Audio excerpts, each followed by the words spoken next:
paz seja convosco, amém. Glória a Deus, Deus abençoe, boa noite a todos, em nome de Jesus. Aqueles qual estarão chegando aí com fé em Deus, né, que cada um seja alcançado pela graça e a misericórdia do Senhor. Deus possa, né, estabelecer o reino e a sua vontade, né, sobre nossas vidas. Estamos aqui ao vivo em nome do Senhor Jesus para proclamarmos, né, a glória inefável do nosso Deus, a grandeza do Senhor sobre nossas vidas, sobre a nossa casa, sobre a nossa família, né? Eu quero dizer, desde já sejam bem-vindos em nome de Jesus. Quero compartilhar aqui mais uma palavra do nosso Deus. Ontem estávamos aqui falando a palavra do nosso Deus acerca do homem insensato, né? Deus abençoe, seja bem-vindo em nome de Jesus. Ontem falamos aqui sobre o homem insensato, né, a qual Cristo ele propôs uma parábola, e no finalzinho dessa parábola ele diz: se hoje pedis a tua alma, de quem será, né?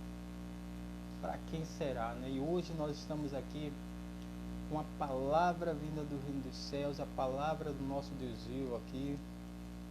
Está em João, capítulo de número 12.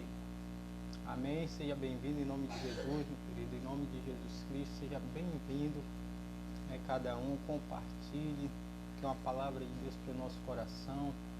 Amém? Hoje eu quero aqui, através do Espírito Santo de Deus, trazer essa mensagem ao nosso coração.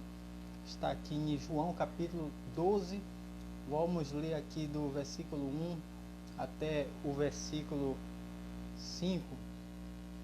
Talvez leamos um pouquinho mais, mas desde já, vamos lá. Diz assim a palavra do nosso Deus: foi, pois, Jesus 6 dias antes da Páscoa a Betânia, aonde estava Lázaro, o que falecera e a quem ressuscitara dos mortos, né? E fizeram-lhe, pois, ali uma ceia, e Marta servia, e Lázaro era um dos que estavam à mesa com ele. Com ele quem? Com Cristo, Marta, Maria e alguns convidados que estavam assentados à mesa. O versículo de número 3 aqui, de João capítulo 12, versículo 3, diz assim: então Maria, tomando uma libra de unguento, de nardo puro, de muito preço, ou seja, muito caro, ungiu os pés de Jesus e enxugou os seus pés com seus cabelos. E encheu-se a casa do cheiro do unguento, né, do perfume do nardo puro, do unguento.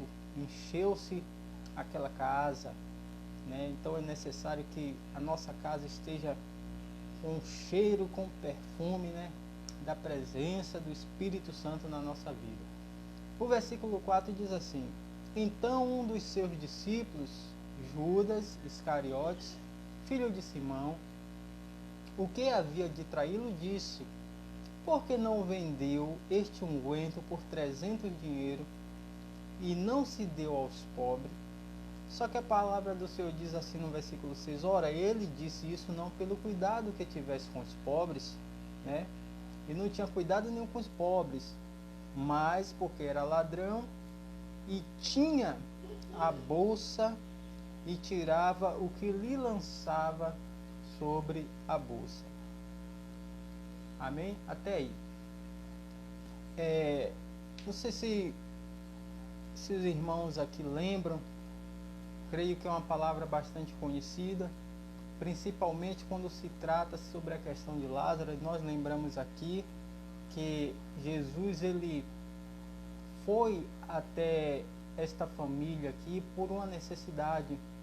A palavra do Senhor diz que Lázaro estava enfermo, já estava muito debilitado, porém Marta e Maria mandam-lhe um mensageiro até Cristo, dizendo: mestre, o teu amigo Lázaro, a quem tu tanto amas, está enfermo.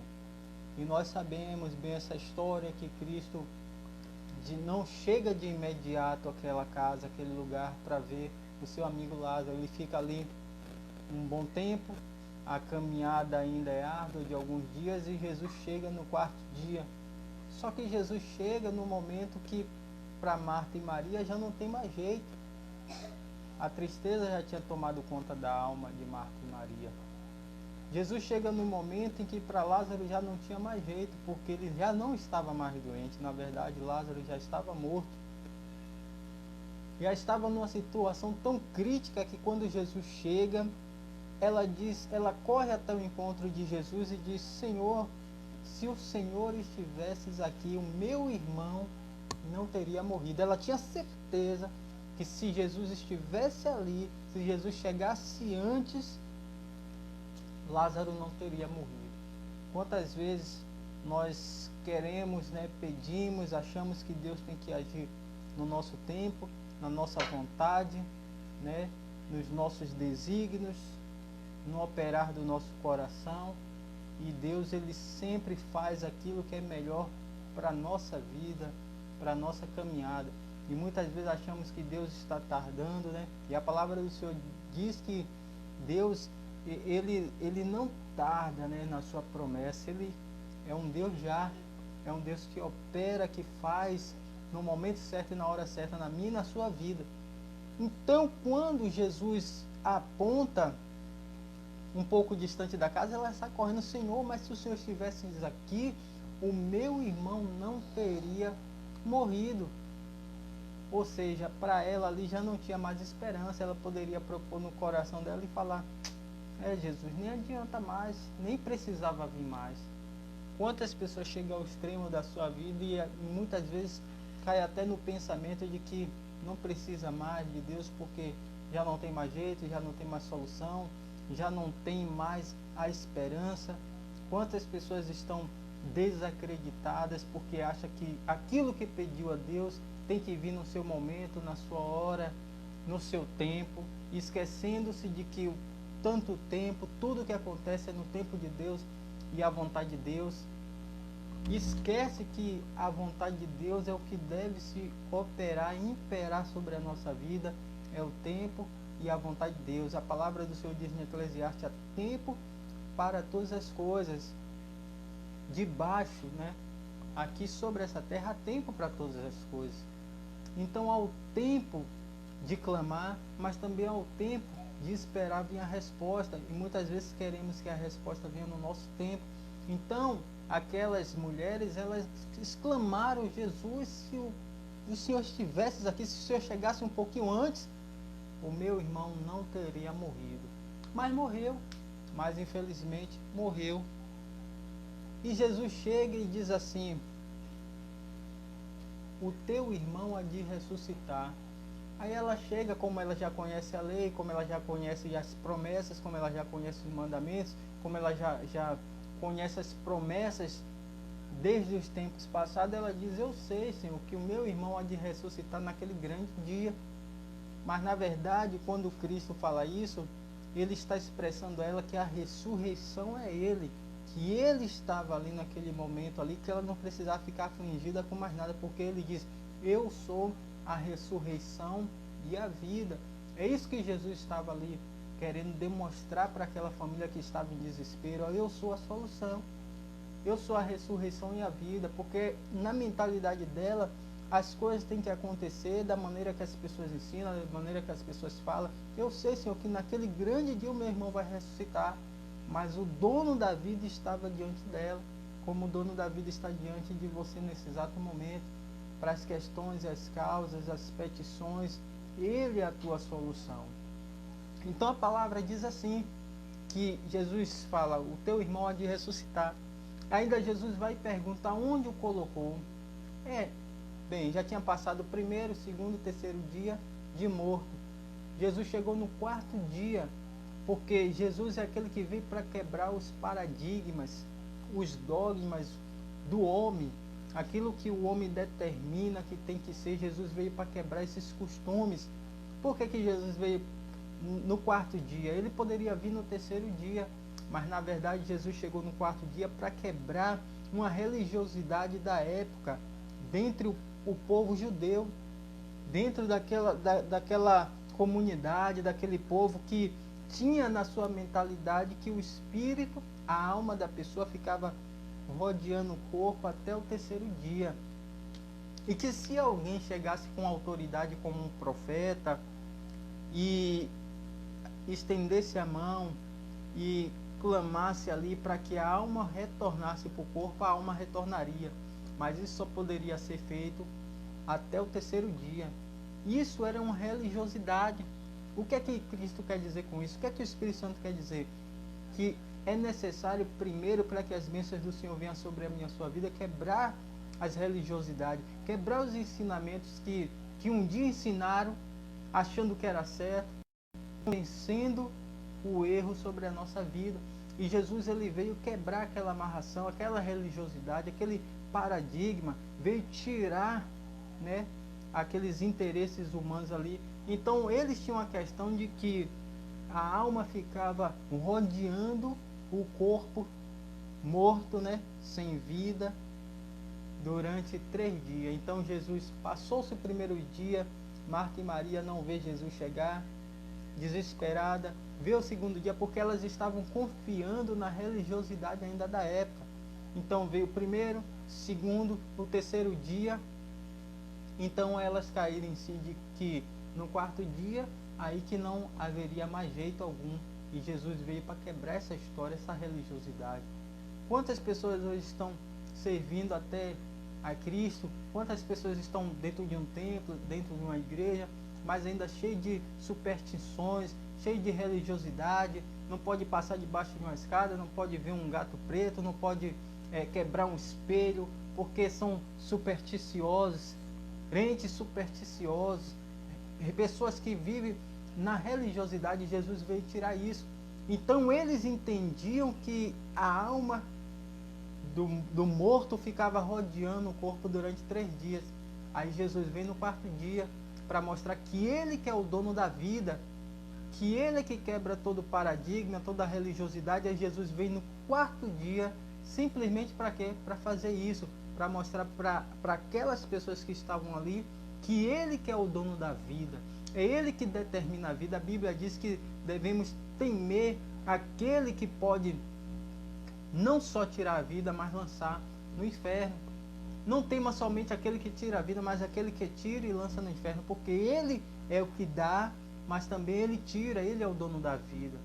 Então, quando Marta e Maria escuta Jesus falar aonde o colocou, mas para elas, na religiosidade da época, no quarto dia, para que Jesus pergunta onde o colocou, se já está no quarto dia? Ao que elas falaram, Senhor, mas já fede muito, já cheira muito mal, ou seja, já está no extremo, já passou do terceiro dia, não tem mais jeito, não tem como recuperar mais, está no quarto dia, daí que não tem jeito. Religiosidade que Jesus queria quebrar naquele momento. E a palavra do Senhor diz que Jesus pergunta onde o colocou, simplesmente isso. Mas elas começaram a questionar o que é que a palavra do Senhor está dizendo, o que é que o Espírito está dizendo. Se Deus dá uma ordem, se Deus está falando contigo, não questione, simplesmente obedeça aquilo que Deus tem mandado você fazer. Para que os questionamentos? E diversas vezes ela questionou, Senhor, se o Senhor estivesse aqui, mas Senhor, mas já cheira mal, mas já está sepultado. Quantos questionamentos vêm quando Deus dá uma palavra de vitória na minha e na sua vida? E vem os questionamentos, e os questionamentos geram dúvida, e a dúvida gera a incredulidade. Então elas ali estavam como mulheres supersticiosas, religiosas, mas quebrou a religiosidade, a superstição, mas ainda havia a incredulidade no coração de Marta e Maria, porque elas disseram, Senhor, já está no quarto dia e já cheira muito mal, já fede, Senhor, não tem mais jeito.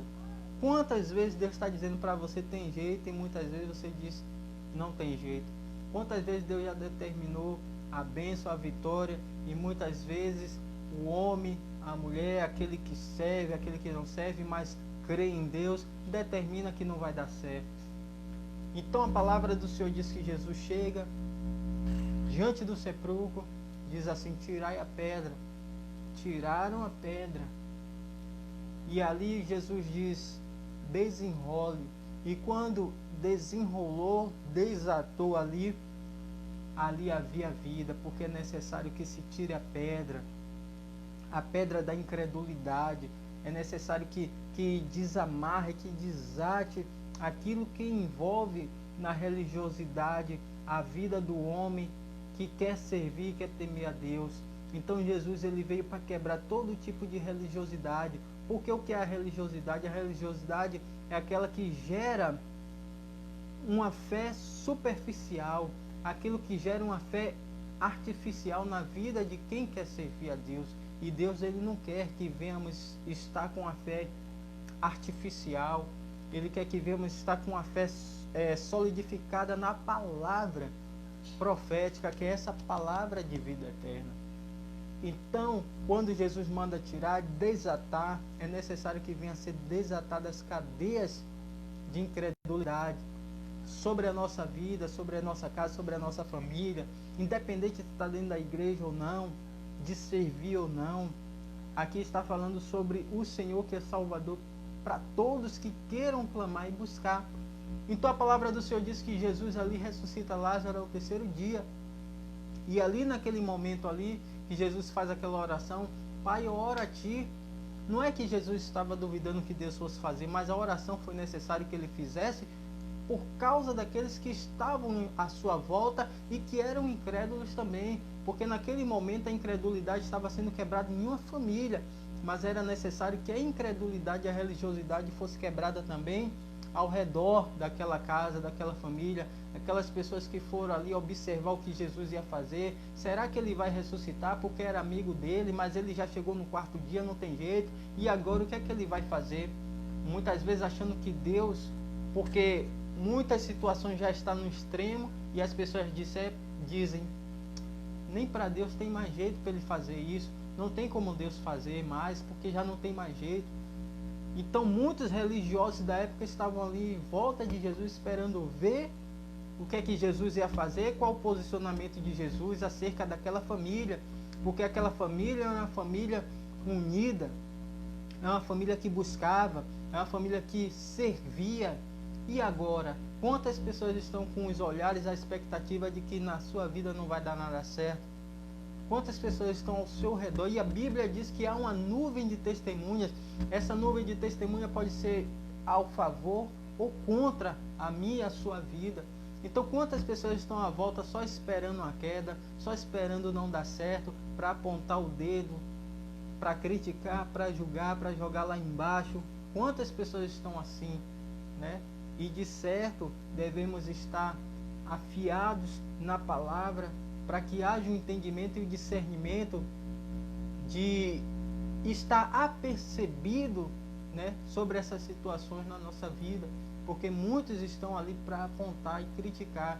Então quantos estavam ali só na expectativa de falar assim, o amigo ele não conseguiu ressuscitar, o amigo a quem ele tanto amava ele não conseguiu, a família que ele tanto amava ali ele não conseguiu, ele fez pelos outros lá fora, mas não fez pelos que estavam perto. Quantas pessoas estavam ali só para ver a queda daquela família, só para ver a tristeza, né, sendo derramada mais naquela casa e naquela família. Mas Cristo, ele veio para fazer a diferença, não só na minha vida, mas na sua também. Ele veio para transformar, ele veio para quebrar essas cadeias e a religiosidade. E não é a questão de que Cristo ele veio para mostrar às pessoas que ele pode fazer alguma coisa por mim e por você. Que na verdade não precisa disso, ele faz, porque ele é Deus, ele é Senhor, ele é Rei. A palavra do Senhor diz que ele é aquele que opera em nós todas as coisas, o Espírito da verdade que está em nós. Então a palavra do Senhor diz que Jesus vai e ressuscita Lázaro. Mas depois de passar alguns dias, né? Pois Jesus, 6 dias antes da Páscoa a Betânia, Jesus voltou lá. E a palavra do Senhor diz que porque Jesus voltou lá, na casa de quem? Na casa de Marta, de Maria e de Lázaro.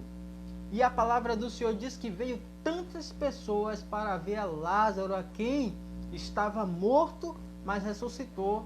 E foram para ver também Jesus, mas principalmente foram para ver quem? Para ver a Lázaro.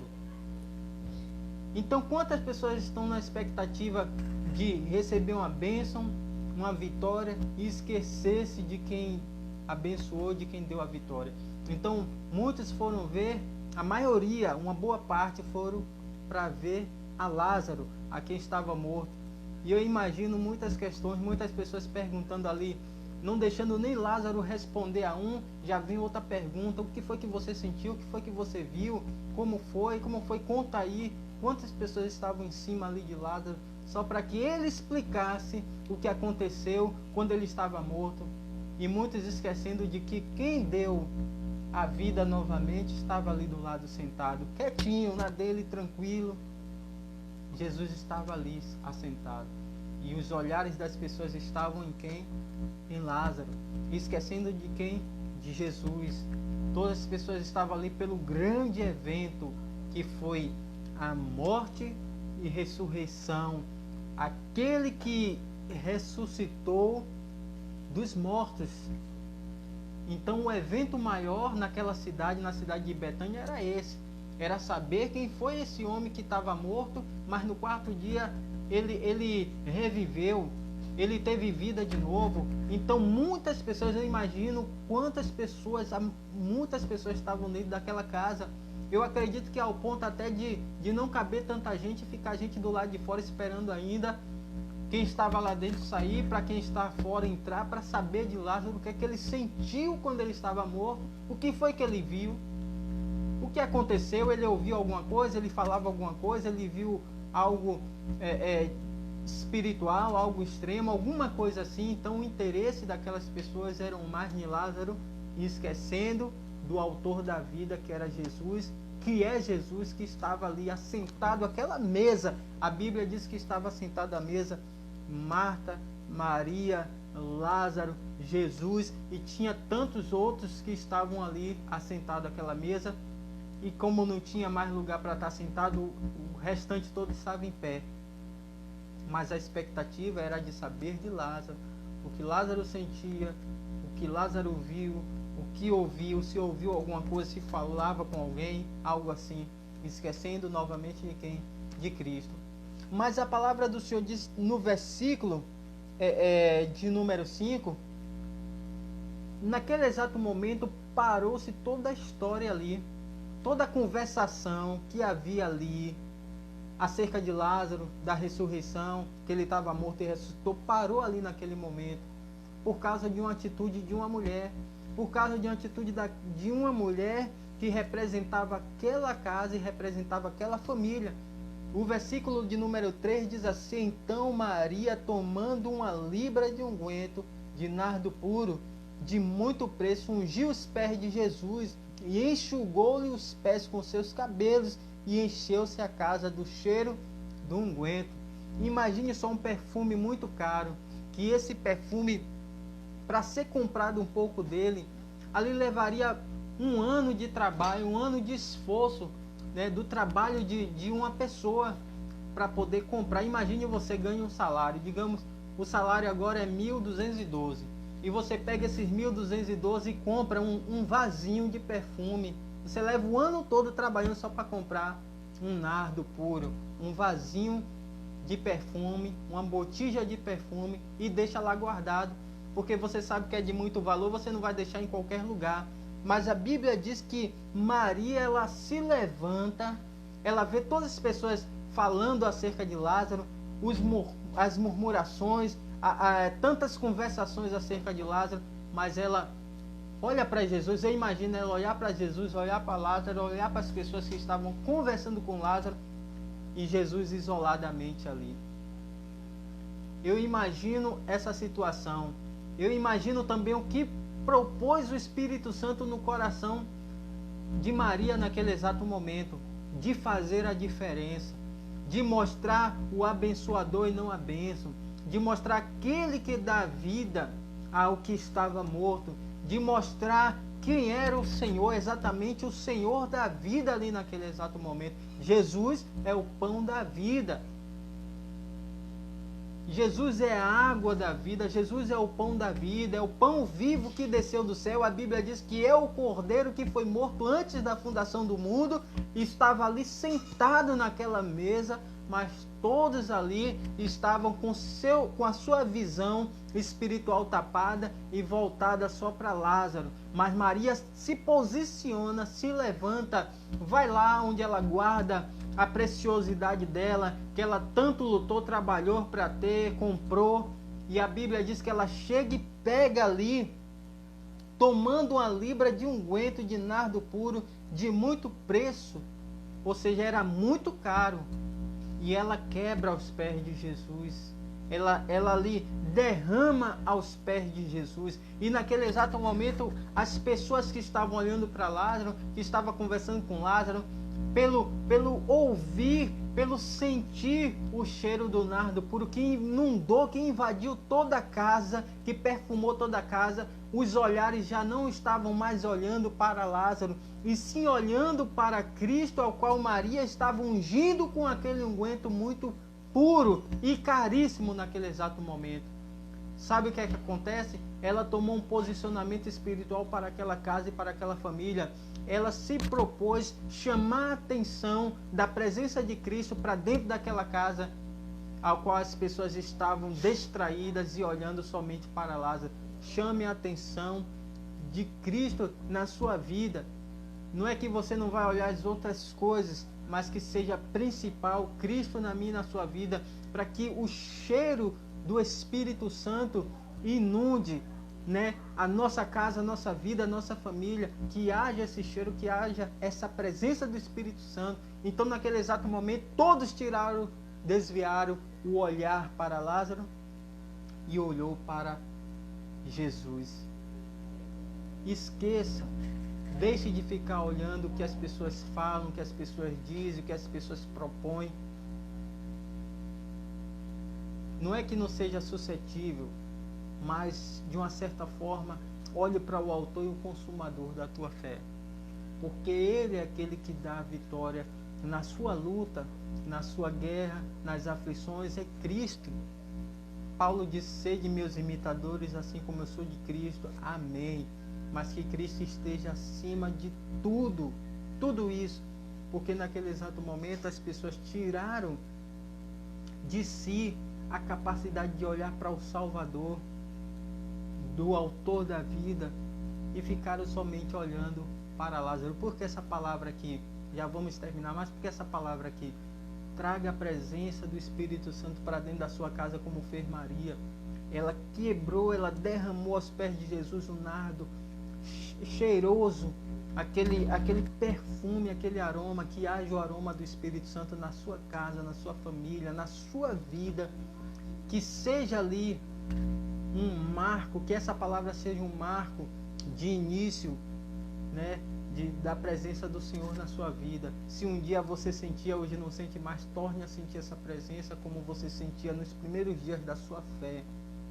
Traga a presença do Espírito Santo. Não deixe que o seu olhar desvie-se do autor e o consumador da sua vida, porque ele é aquele que morreu na cruz, ele é aquele que foi morto antes da fundação do mundo, este é aquele que sofreu, que padeceu, onde Isaías diz que nele não havia formosura alguma.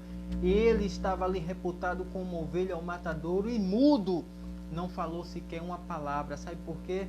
Porque o necessário que ele tinha que falar é: Pai, está consumado, ou seja, está consumada a minha presença. Para aqueles que querem, habitará nessa vida e no meio dessa família. Então, que a presença do Senhor, a presença do Espírito Santo habite, esteja. Faça como Maria, se levante, não aceite as distrações da vida, se achegue, se preciso for, quebre-se diante dos pés de Jesus, mas exale o perfume do Espírito Santo. Deixe que as pessoas falem e critiquem, como Judas fez. Vem cá, mulher, você poderia pegar esse nardo puro, esse perfume muito caro, vender e distribuir aos pobres. Qual que é a opinião? Meu querido, minha querida, não deixe que as pessoas dêem opinião no que o Espírito Santo já direcionou você para fazer. Sabe por quê? Porque ela estava direcionada pela vontade de Deus. E quando você está direcionado pela vontade de Deus, quantas pessoas vêm dar palpite? Quantas pessoas vêm com sugestões, sabe por quê? Porque Deus já gerou em você a vontade dele. E aí o inimigo vem sugestionar a sua vida para que você venha sair do alvo, daquilo que Deus tem para você e para sua família. Não ouça, não dê ouvido às sugestões do inimigo. Quando Maria se levantou, pegou aquele vaso de perfume muito caro, do nardo puro, ela já tinha proposto no coração a vontade de Deus, e ela determinou: eu vou quebrar os pés de Jesus e vou exalar dentro da minha casa o perfume que é o Espírito Santo. Aí a palavra do Senhor diz que Judas se levanta, olha e diz assim: mulher, você poderia ter, por que você fez isso? Olha o desespero que bateu em Judas. Mulher, para que tu fez isso? Para que você vai e pega ali esse unguento, esse nardo puro, e desperdiça e quebra? Mulher, você poderia ter vendido e distribuído aos pobres. Você não pensa no próximo, não? Olha que sugestão. A mulher propôs no coração adorar a Cristo de uma maneira tão quebrantada. Aí o inimigo vem e diz: não, você está errado, você deveria fazer uma coisa que as pessoas vissem de uma forma diferente. Não ouça as sugestões do inimigo. No mundo existem muitos tipos de vozes, mas a voz que você e eu devemos ouvir é a voz do Espírito Santo. Se ele determinou a vontade dele no teu coração, esqueça as sugestões do homem, esqueça as sugestões dos demônios, esqueça as sugestões que vêm sobre a sua vida para te destruir, para te paralisar. Sabe o que é que Judas queria fazer com ela? Paralisar, entristecer, deixar ela triste, porque no dizer dele, ela desperdiçou. Mas ela não desperdiçou. Quando você se entrega a Cristo, se lança aos pés de Cristo, você não está desperdiçando a sua vida. Você está determinando que Ele é o seu Senhor e a vontade dele se cumpre na sua vida. Assim seja nesse exato momento. Então, quando Judas disse que você poderia ter vendido e distribuído aos pobres, aí vem a Bíblia falando acerca disso e diz assim: olha, o versículo 7, disse, pois, Jesus, o versículo 6, ora, ele disse isso não pelo cuidado que tivesse dos pobres, mas porque era ladrão. Judas disse assim: ó, ela poderia ter vendido, distribuído aos pobres, ele não tinha cuidado nenhum com os pobres. Sabe o que é que acontece? A Bíblia diz que ele é que tomava conta da bolsa e as ofertas que eram depositadas ele roubava. Entendeu?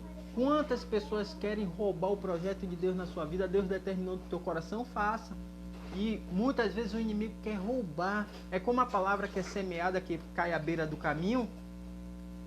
Aquela semente cai à beira do caminho e a palavra do Senhor diz que vem as aves do céu e roubam e comem aquela semente para que ela não venha germinar. Assim Judas queria, assim o inimigo queria que fosse na vida de Maria naquele exato momento.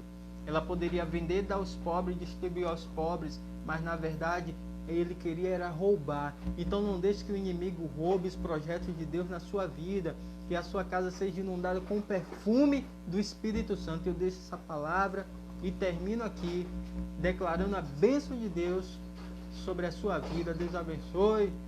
Marilto Ferreira. Deus abençoe. Então, que a vontade de Deus se cumpra no nosso coração, na nossa vida, na nossa família, na nossa casa.